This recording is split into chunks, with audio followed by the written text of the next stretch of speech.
दो भाई आपस में झगड़ पड़े।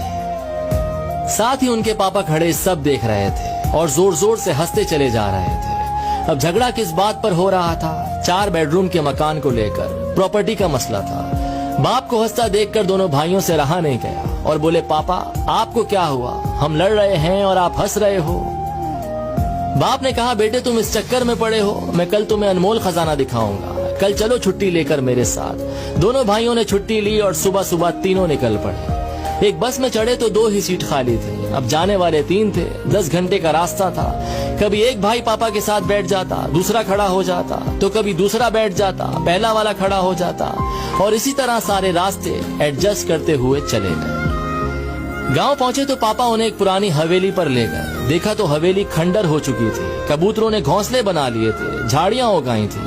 ये देखकर पापा इमोशनल हो गए, रोते चले जा रहे थे और उनसे कहते चले जा रहे थे कि देख रहे हो हवेली, इस हवेली में तुम्हारा बचपन बीता है। इस हवेली के लिए मैंने अपने बड़े भाई से लड़ाई लड़ी, एक दूसरे को मरने मारने पर उतर आए थे, जैसे कल तुम लड़ रहे थे।